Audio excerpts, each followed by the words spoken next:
உடனே அப்படி எழுந்து போய் பெரிய பந்து போல கட்டப்பட்டிருக்கிற என்னுடைய இடது கால் பாத பகுதியில் என் கரங்களை வைக்கதாங்க செய்தேன். எல் ஷேப்பில் ஒரு வெள்ளி கம்பி ஊடுருவி போனால் எப்படியோ அப்படி கர்த்தருடைய வல்லமை ஊடுருவி போனதை கண்ணார கண்டேன். அந்த சலப்பொழுதிலேயே ஒரு காத்திறங்கி போன பந்து மாதிரி என் கால் கட்டுகள் ஆயிற்று. அந்த வல்லமை இறங்கின அடுத்த வினாடியே என் கால் நல்லா நீட்டி பார்க்க முடிந்தது. அப்படியே ஒரு நரம்போடு நரம்பா இழுத்து தான் வச்சிருக்கோம், ஆனால் நீட்ட முடியாது. அந்த வல்லமை இறங்கின பின்பு நல்லா காலை அசைத்து நீட்டி பார்க்க முடிந்தது.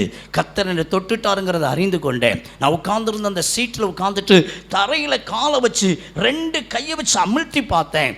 மரக்கட்டை மாதிரி மரத்து போய் இருந்தது. என் அன்பு தேவப்பிள்ளையே, அந்த சீட்டை பிடிச்சி மெதுவாக நின்று பார்த்தேன். என்னால் நிற்க முடிந்தது. 4 பேர் சேர்ந்தா கூட ஒத்த காலில் தான் என்னை நிற்க வைக்க முடியுமே தவிர இந்த இடது கால் கீழே பூமியில் படவே படாது. யாருடைய உதவியும் இல்லாமல் என்னுடைய 2 காலையும் ஊனி என் கையை விட்டு அப்படி பார்த்தேன். என்னால் நல்லா நிற்கிறதுக்கு கர்த்தர் கிருபை செய்தார். அந்த இடத்துல வேக வேகமாக உட்கார்ந்துக்கிட்டு அந்த கால் கட்டுகளை அப்படியே நான் அவிழ்த்து பார்க்குறேன். ஒரு பிரெட்டு காஞ்சி போயிருந்தா எப்படி இருக்குங்க, அப்படி கருப்படிச்சு போய் அடுக்கடுக்கா காய்ந்து போய் இருக்கிறதை காண கர்த்தர் கிருபை செய்தா. எல்லா துணியும் கலட்டி சீட்டில் போட்டேன். டோரை திறந்து கீழே இறங்கினேன். எனக்கு 2 ஊன்றுகோல் கொடுத்துருந்தாங்க. அது சீட்டுக்கு கீழே தான் இருந்தது.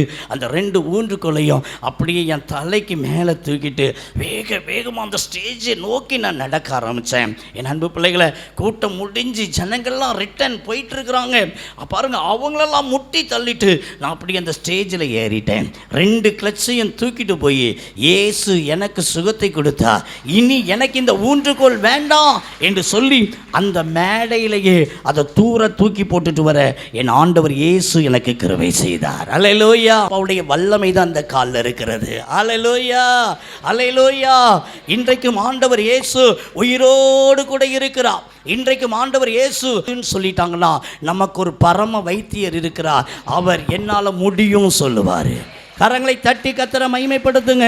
அது கேன்சர் நோயாக இருக்கட்டும், பலவீனமாக இருக்கட்டும், இரத்தம் சம்பந்தப்பட்ட நோயாக இருக்கட்டும், எப்பேற்பட்ட தீராத வியாதியாக இருக்கட்டும், அது சாபத்தினால் வந்த நோயாக இருக்கட்டும், ஒருவேளை பிசாசினால் வந்த நோயாக இருக்கட்டும், என் இயேசுவின் வல்லமை கல்வாரி சிலுவையில் இயேசு சம்பாதித்த சுகம் நம்மை சுகமாக்கும்.